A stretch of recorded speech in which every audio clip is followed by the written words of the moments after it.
1. Introduction. My name is Celine. I am 28 years old.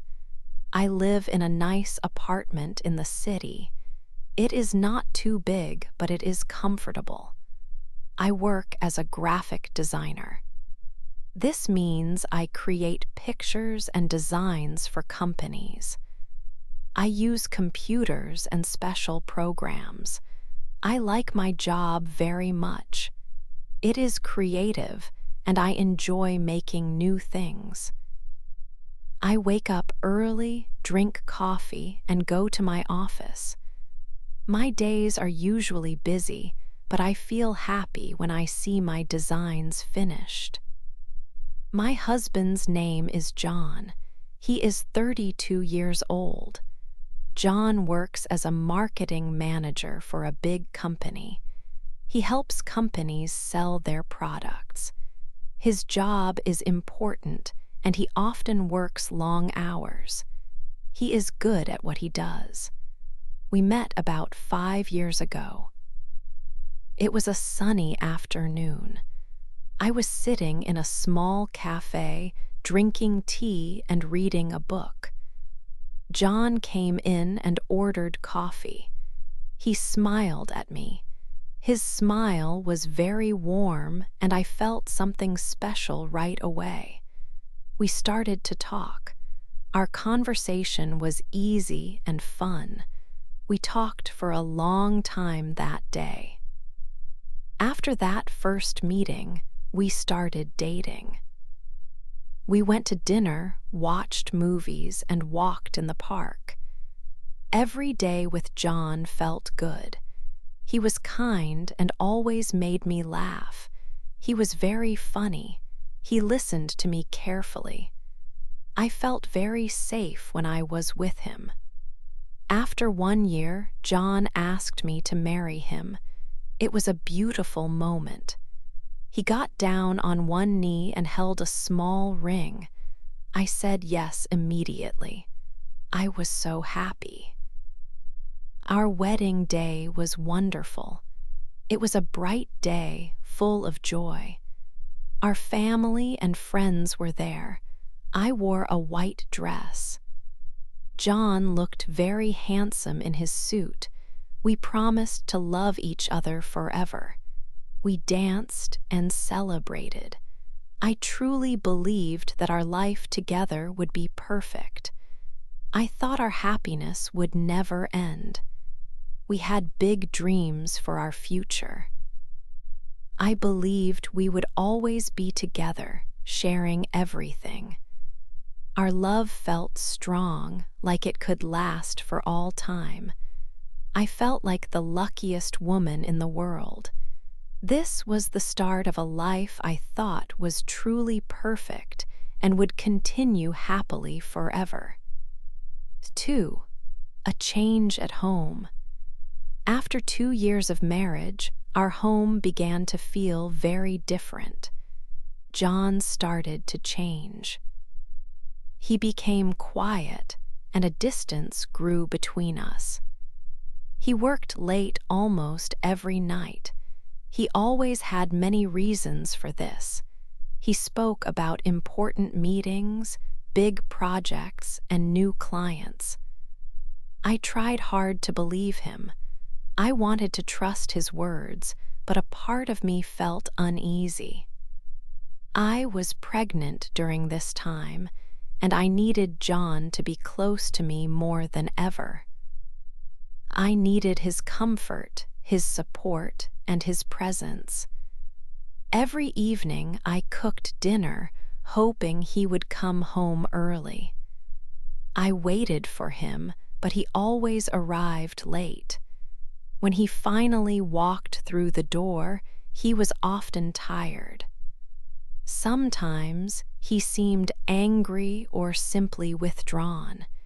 He did not want to talk much about his day. When I asked him what was wrong or if something bad happened at work, he would always say the same thing. "It's just work, Celine. Don't worry about it." But I could not stop worrying. I felt a deep loneliness inside me, a feeling I had never known before in our marriage. Even when he sat next to me on the sofa, I felt alone. His thoughts seemed far away, hidden from me. His phone became a big part of this change, too. John always kept his phone very close to him. He never left it on the table or in another room. He often looked at it. I saw him smile at his phone many times, a soft, happy smile. But he did not smile at me like that anymore. His eyes were often on the screen, not on my face, and this hurt me deeply. This new behavior made me feel very sad and confused. It was like a wall was slowly building between us, brick by brick. His constant excuses about work and his secret actions with his phone started to create the first small cracks in our home. Our happy life, which I thought was perfect and would last forever, now felt uncertain and fragile. I did not understand what was happening, but I knew something important was wrong.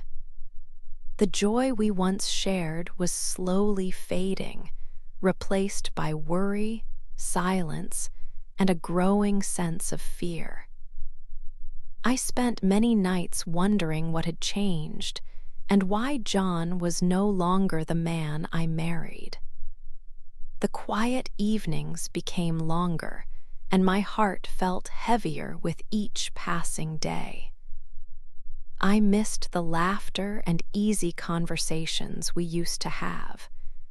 The happiness seemed to be gone, leaving only questions and a cold emptiness where warmth used to be. 3. The other woman. One evening, I heard a name. It was a woman's name, and John said it while he was on the phone. My heart felt a small jump. A strange feeling came over me. I waited for him to finish his call. Then I spoke calmly. "Violet," I said. I tried to make my voice sound very normal. I did not want him to know I was worried or that I had heard her name. John looked at me quickly. His eyes moved from side to side. "Oh, Violet," he said. He spoke very fast, almost too fast. "She is just my coworker, Celine. We are working on a new project together at the office. That is all there is to it, really." He offered a small smile, but the smile did not reach his eyes. His answer was so quick that it felt wrong to me. It did not sound true. I smiled back at him. I tried hard to believe his words. I wanted to trust him completely, just like before. But deep inside me, a small feeling of doubt began to grow. It was like a tiny crack appearing in a strong wall that held my marriage together. The name, Violet, stayed in my mind. It was like a quiet song I could not stop hearing. It made a dark shadow in my thoughts, following me everywhere. After that night, I started to hear the name more often. John would talk about his day at work. He would always mention Violet in his stories. He would say things like, "Violet had a really great idea today for the project," or "Violet helped me a lot with a difficult problem." He spoke about her with a lot of praise. He said she was very smart and clever. He said she was funny and made everyone laugh. He told me she was excellent at her job. Each time he said her name or spoke about her good qualities, a wave of sadness washed over me.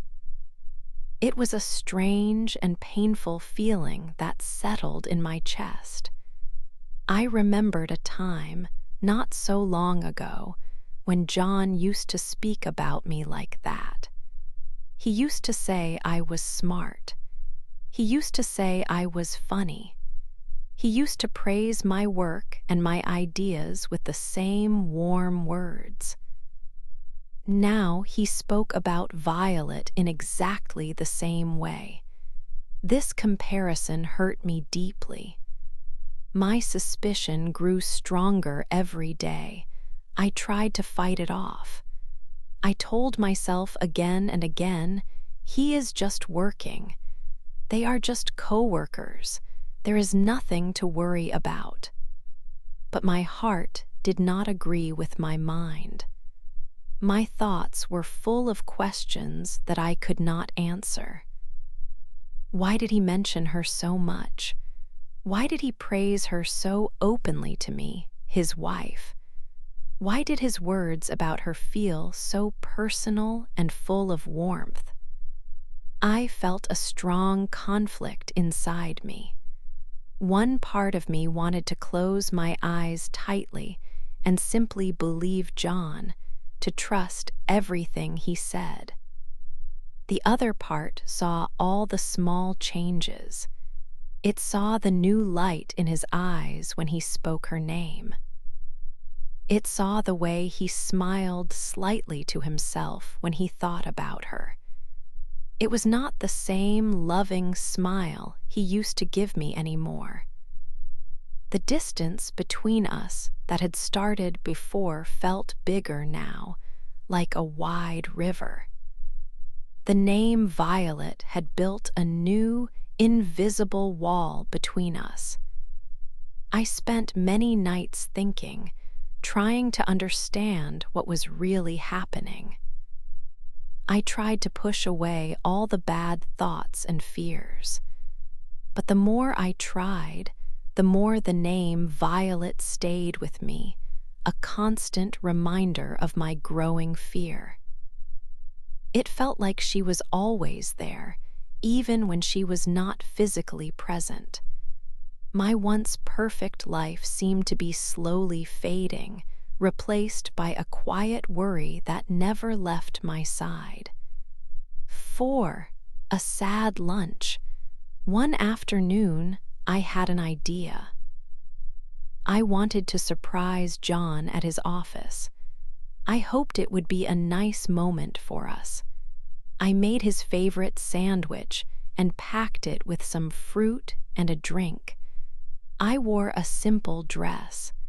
I felt a small hope that this surprise would make him happy and bring us closer. I took the bus to his office. My stomach felt a mix of nerves and excitement. I walked to the restaurant near his workplace. I knew he often ate lunch there. The restaurant was busy. I looked around, searching for John's face among the many people. Then I saw him. My husband, John, he was sitting at a table by the window. My initial joy quickly faded. He was not alone. Violet was sitting with him. Her name felt heavy in my mind.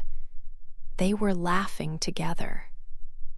It was a warm, easy sound that John had not shared with me in a long time. They looked very comfortable, like old friends. My eyes went to their hands. John's hand was resting on the table, and Violet's hand was gently touching his. It was a small touch, but it felt very meaningful. It was not a work touch. It was intimate, a clear sign of a bond. In that moment, the restaurant's noise disappeared. I could not hear anything. I could not breathe. My chest felt tight. My heart felt like it had stopped. I held the lunch bag tightly. A cold wave washed over me. All my secret fears became a painful truth. It was all real right in front of me. John looked up. His eyes met mine. His happy face changed instantly. It became pale, full of panic. He stood up very fast, almost falling. "Celine, you're here," he said, his voice shaky. He pulled his hand away from Violet's. Violet looked at me, her smile gone. John walked towards me, his steps unsure. "You see it wrong, Celine," he tried to say. "We were just talking about work." He looked at me with worried eyes, but his words were weak. They held no power. I saw the truth in his hurried movements, his changed face, and Violet's quiet gaze. It was not a work meeting. It was not a business lunch. Their laughter, the intimate touch, his panic, it all told a different story. It was a story of betrayal. It was love, but not for me. My worst fears were now a sad reality. My life was broken. 5. A ring for her? A week passed after the sad lunch. I still felt hurt and confused. I tried to think about other things, but John's face with Violet kept coming back to me. One evening, I was cleaning John's jacket. It was hanging on a chair. My hand went into a pocket. I felt something hard and small inside. I pulled it out. It was a small, dark box. My heart beat faster. It was the kind of box that holds a ring. A small, new hope grew inside me. Our wedding anniversary was coming soon. Maybe John remembered. Maybe he was planning a surprise. Maybe he wanted to apologize for everything. Maybe he wanted to show me he still cared. My mind started to imagine happy things again. I thought about him giving me the ring. I thought about him saying he loved me. I wanted to believe that our love was not truly broken. I put the box back carefully. I waited. I watched John closely for any sign. I tried to be kind to him. I hoped he would see my effort. Our anniversary day came. I woke up early. I made a special breakfast. I wore a nice dress. I waited for him to say something. I waited for him to give me the box, but he did not. He acted like any other day. He ate his breakfast quickly. He said he had to go to work. He gave me a quick kiss on the cheek. Then he left. My hopes slowly died. He gave me nothing. The box stayed hidden. My heart felt heavy again. The day ended without a gift, without a special word. It was just a normal, sad day. The next morning, I still felt very low. I could not stay home. I needed to see John. I needed to understand. I decided to go to his office. Maybe I could talk to him there. Maybe he would explain why he forgot our anniversary. I walked to his building. I took the elevator up. When I got to his floor, I saw Violet. She was standing near his office door. She was talking to someone. She looked happy. Then I saw it. On her left hand, on her finger, was a ring. It was small. It was shiny. It had a diamond. My eyes looked at it. It was the same kind of ring that would come in the small, dark box I found in John's jacket. My breath caught in my throat. My heart turned cold, colder than ice. The hope I had felt, even a little bit, was gone. It was not for me. It was for her. It was the same box. It was the same ring. At that moment, I knew my marriage was truly over. There was no going back. There was no fixing it. It was finished. 6. The truth comes out. That night, Celine felt a deep pain inside her. She could not keep it quiet anymore. She waited for John to come home. When he walked through the door, she stood in front of him. Her voice was shaking, but her words were clear. "Who is she to you, John?" she asked. "Tell me the truth, please." John looked at her. His face was pale. He tried to speak, but no words came out easily. He tried to lie as he had done many times before. But this time, Celine saw it in his eyes. His lies were like thin paper, and they broke very fast. He looked down at the floor, unable to meet her gaze. The silence in the room was heavy, full of unspoken words and broken trust. Finally, John spoke. His voice was low. "Celine, I made a mistake," he said. "I am so sorry. I didn't mean to hurt you like this. It was wrong. All of it was wrong." Tears started to come to Celine's eyes. They were not tears of sadness only, but also tears of anger and disappointment. She had loved him so much. She had believed in their future. As John spoke, Celine felt a small movement inside her. Her baby kicked gently. It was a strong kick, a sign of new life. This feeling gave Celine strength. She looked at John, her eyes clear now. "You chose her, John," she said, her voice stronger than before. "You chose Violet. You broke our home. You broke my heart. You broke everything we had." John started to cry. He came closer to Celine. He tried to take her hand. "Please, Celine," he begged. "Please forgive me. I will end it with her. I will make things right. I promise you. I will do anything. Don't leave me. Don't leave us." He looked desperate. He looked like the man she had loved, but it was too late. Celine pulled her hand away. The trust was gone. It was like a beautiful vase that had fallen and broken into many pieces. You could try to glue it back, but it would never be the same. The cracks would always be there. She knew she could not live like that. She could not build a family on a foundation of lies.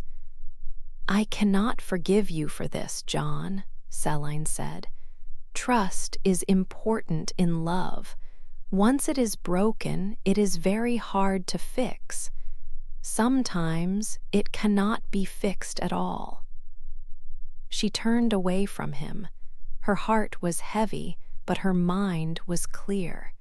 She knew what she had to do. She had to protect herself and her baby. She had to be strong for both of them.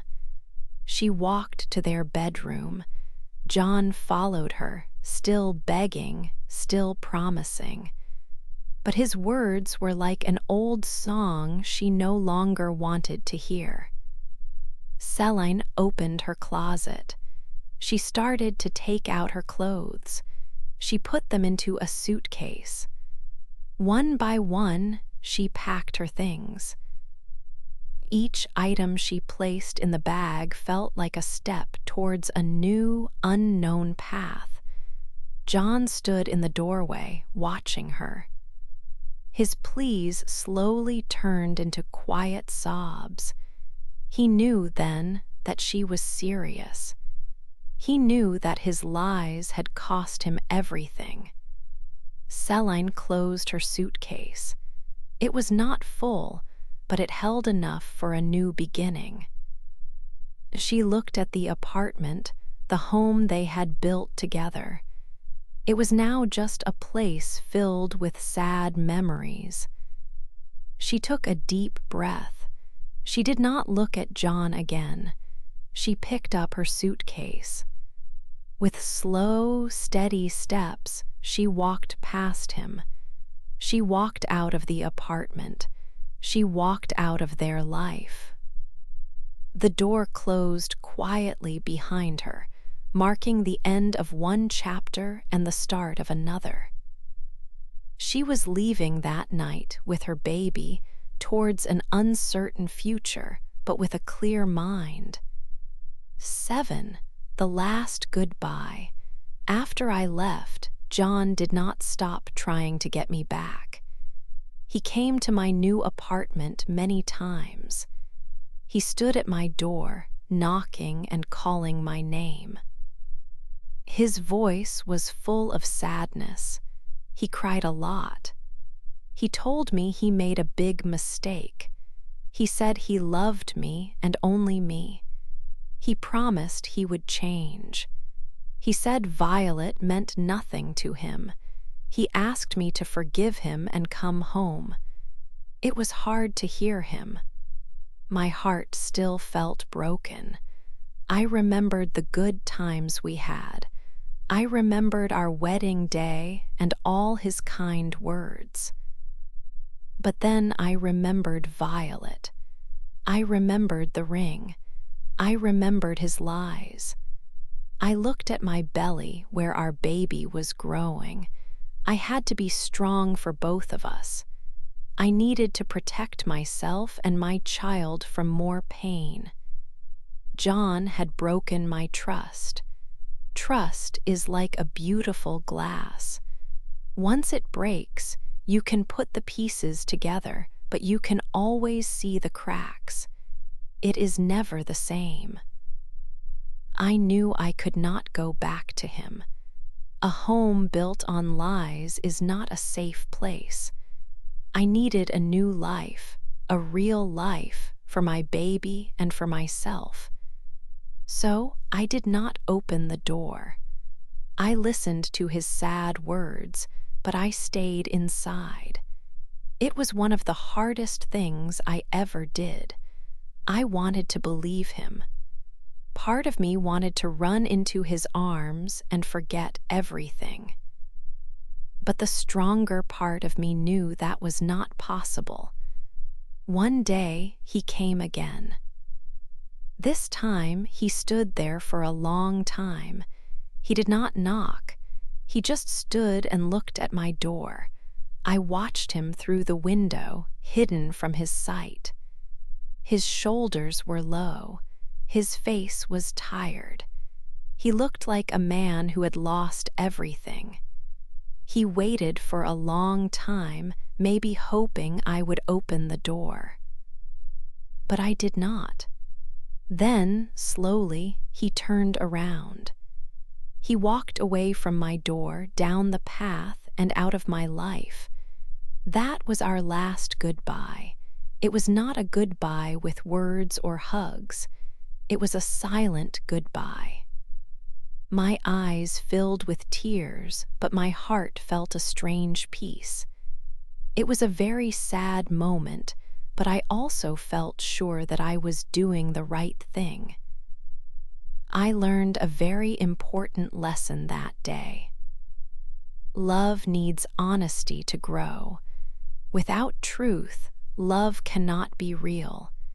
It becomes something else, something that hurts. It was a difficult way to learn, but I knew I would be stronger because of it. I had to build a new future, a future full of truth and real love for my baby and for me. 8. My new life. Months passed quickly. One morning, I gave birth to my baby boy. I named him Leo. He was small and perfect. When I held him for the first time, my heart felt full. He looked a little like John, but he was all mine. Leo became my entire world. Every day he made me smile. He was a new person who needed me. His tiny hands held my finger. His soft skin felt warm. He filled my quiet apartment with happy sounds and a new kind of love. My journey of healing began with Leo. It was slow, like a flower growing after a long winter.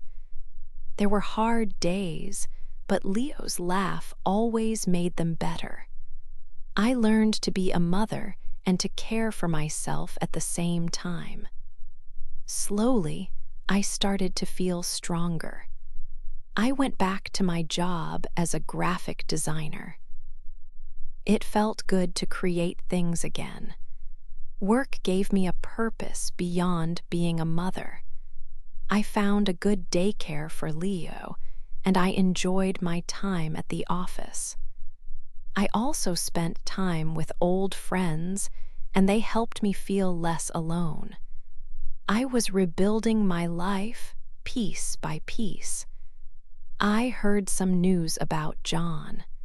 Someone told me that he and Violet did not stay together for long. Their relationship ended after a few months. I felt no anger when I heard this, only a quiet understanding. He had made his choices, and I had made mine. I did not look back at the past. My focus was on my son and my future. Now, when I see the sunrise each morning, I feel peace. I am no longer sad about what happened. I am stronger than I thought possible.